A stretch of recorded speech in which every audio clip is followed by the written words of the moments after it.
नमस्कार, मेरा नाम है दिनेश और आप देख रहे हैं सीकर संदेश। छल कपट, झूठ पाखंड हमेशा से राजनीति के हथियार रहे हैं, लेकिन सोशल मीडिया आने के बाद बतेरे झूठ पकड़े भी जाते हैं क्योंकि जनता जागरूक भी है और जुड़ी हुई भी है। ऐसा ही एक वाकया राजस्थान में हुआ। विधानसभा चुनाव से पहले भाजपा की ओर से नहीं सहेगा राजस्थान अभियान के बारे में तो आपने सुना ही होगा। इसी अभियान के तहत कुछ दिनों पहले भाजपा ने किसानों से जुड़ा एक पोस्टर जारी किया।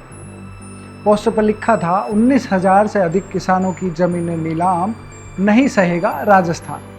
इस पोस्टर पर एक किसान का फोटो भी लगा है। अब उसे किसान ने दावा किया है कि बिना इजाजत उसका फोटो इस्तेमाल किया गया है। किसान का ये भी कहना है कि उस पर न तो कोई कर्जा है और न ही उसकी ज़मीन नीलाम हुई है। वह 200 बीघा ज़मीन का मालिक है। ये मामला सामने आते ही राजस्थान सरकार ने भाजपा को आड़े हाथों लिया। मौका न गंवाते हुए मुख्यमंत्री अशोक गहलोत ने किसान को बुलावा भेजा और मुलाकात में काफ़ी सारी बातें कर किसान की परेशानियों को समझ पोस्टर हटवाने का वादा भी कर दिया। इनको मालूम कैसे पड़ा ये खबर? इनको मालूम कैसे पड़ा? फोटो आई पोस्टर में, व्हाट्सएप पर फोटो आया, उसे भी मालूम। तुम लोग देखते हो व्हाट्सएप देखते। अच्छा, तो वहाँ देखा वो फोटो आई बाबा की? फोटो आया, देखा है। मैं फोटो के खींची हो गया, ठाई को कोई बात नहीं, अच्छा किया हम लेके आ गए। घर के खाने ये ऐसे ही लोग हैं। नाम बदनाम हो गया। सब लोग बोलते हैं कि तुम्हारी जमीन के नीलाम हो गई। कहाँ लगा? गाँव रात को चाय पीने लगे न होटल पे, उन्होंने पोस्टर दी, पहले पैसे ले लिए। विश्वास खत्म हो गया। विश्वास खत्म हो गया, ऐसे हो गया। ओहो, हटवा देंगे पोस्टर हटवा देंगे, ठीक है ना? चिंता मत करो। मान तो लगा दिया पोस्टर, बीजेपी लगा दिया पोस्टर, तो बीजेपी खुद एक्सपर्ट हो गई है। चाहिए चिंता करो।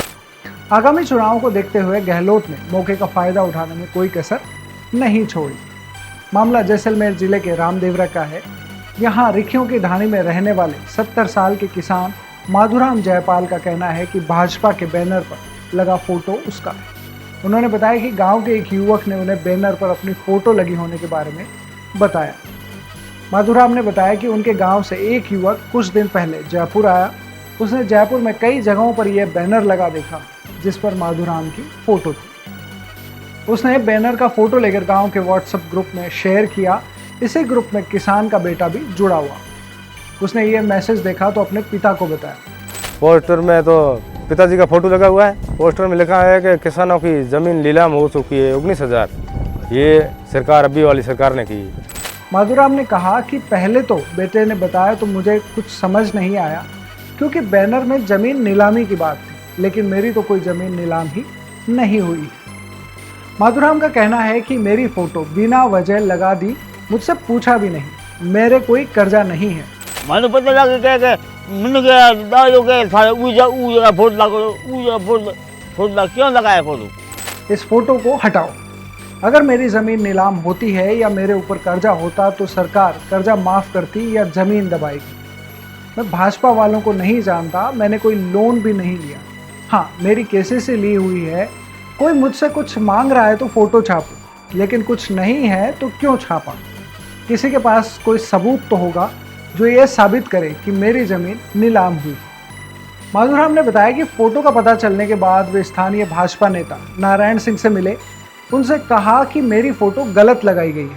माधुराम का कहना है कि नारायण सिंह ने उनसे कहा कि मुझे नहीं पता किसने लगाई है। तब उन्होंने माधुराम से कहा कि वे जाकर पता करें कि उनकी फ़ोटो भाजपा के बैनर तक कैसे पहुंची। भाजपा तक फ़ोटो कैसे पहुंची, इस सवाल के जवाब में किसान ने बताया कि उन लोगों ने मेरी फ़ोटो धोखे से ली।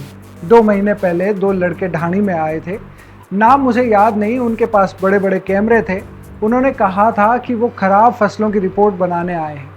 फसल ख़राब होने पर सरकार की ओर से क्लेम दिया जाएगा। रिपोर्ट में फ़ोटो लगाने के लिए उन्होंने उस समय मेरी यह फ़ोटो ली थी। उस समय उन दोनों ने भाजपा या उसके अभियान के बारे में कुछ भी नहीं बताया था।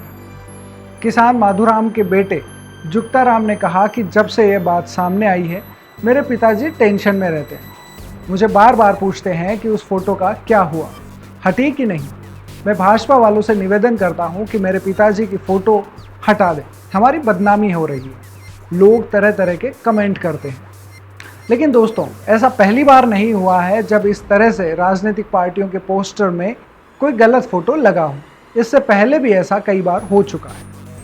सितंबर 2021 में भी योगी सरकार पर एक अंग्रेजी अखबार में प्रकाशित विज्ञापन को लेकर सवाल खड़े हुए। मुख्यमंत्री योगी आदित्यनाथ के साथ कोलकाता के फ्लाईओवर के विकास की तस्वीरें लगा दी गई थी। पास ही JW मैरियट होटल भी दिखाई दे रहा था। सोशल मीडिया पर इसको लेकर काफ़ी ट्रोलिंग हुई। इसके बाद विज्ञापन छापने वाले अखबार ने सोशल मीडिया पर पोस्ट करके खुद की गलती स्वीकार की। ये भी बताया कि विज्ञापन विभाग की गलती के चलते ऐसा हुआ है और अब इस विज्ञापन को डिजिटल प्लेटफॉर्म से हटा दिया गया है। साल 2011 में चुनाव प्रचार के दौरान गुजरात में कांग्रेस पार्टी ने प्रदेश में बच्चों में कुपोषण के दावे को दिखाने के लिए श्रीलंका के एक बाढ़ पीड़ित बच्चे की फोटो छाप दी थी। उस समय कांग्रेस गुजरात में बदलाव के लिए हाथ मिलाए शीर्षक के साथ कैंपेनिंग कर रही थी। कांग्रेस ने उस फोटो को एमी एंड पार्क चैपल नाम के ईसाई संगठन की वेबसाइट से लिया था।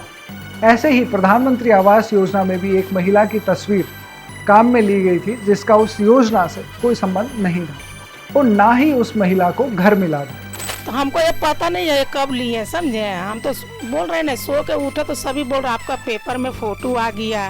तो हम बोला काहे झूठ सब बोल रहे हैं। तो हम देखें तो बोला सही में मेरा फोटो मर कहाँ लिया, हमको ये पता नहीं है।